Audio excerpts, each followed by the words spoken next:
কি ব্যাপার, তুমি হঠাৎ করে এত ভালো হয়ে গেলে? আরে হিংসা হচ্ছে পতনের লক্ষণ। তাই হিংসা করছো না কেন এখন? হিংসা করো, মানুষের উপরে হিংসা করো,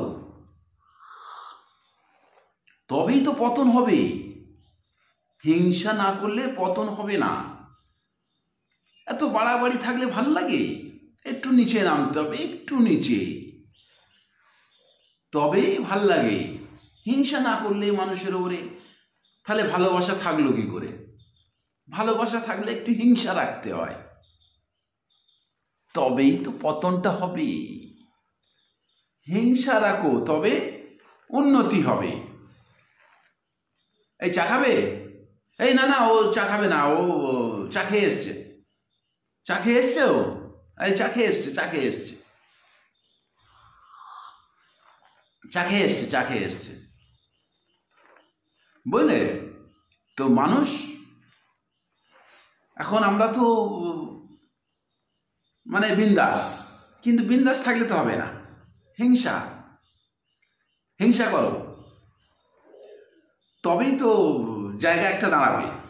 মানুষের সঙ্গে যদি হিংসা না করো, পরিবেশ, নতুনত্ব পরিবেশ তৈরি হবে কি করে? নতুনত্ব মানে চা খেয়ে নেই, চা খেয়ে নেই বলছি। আমার একটু চায়ের নেশা আছে, বরাবর আছে, এখনো আছে। তবে সবাই খায় বলে আমিও খাই। চা খাওয়াটা একদিক দিয়ে খারাপ নয়, বাড়ির পয়সাও ধ্বংস হয়। নেশা একটা কিছু রাখতে হয়, মানুষ হয়েছি, পুরুষ মানুষ, একটু নেশা না করলে হয়?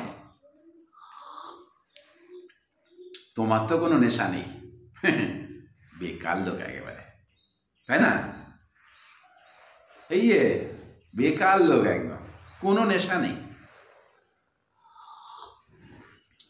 নামে বেটা ছেলে, বেকার বেকার। একটু আমি চা খাই, চায়ের নেশা। তুমি অন্তত একটা আইসক্রিম খাও, তারও একটা নেশা রাখো। কি, অথবা একটা বিস্কুট খাও, তারও একটা নেশা রাখো। হ্যাঁ, কোনো নেশাই নেই ওর। তবে হিংসা কিন্তু করা বন্ধ করবে না। হিংসা করবে, পতন হবে। কি ঠিক বলেছি তো? হিংসা করবে কিন্তু, তবেই তুমি উন্নতি করতে পারবে।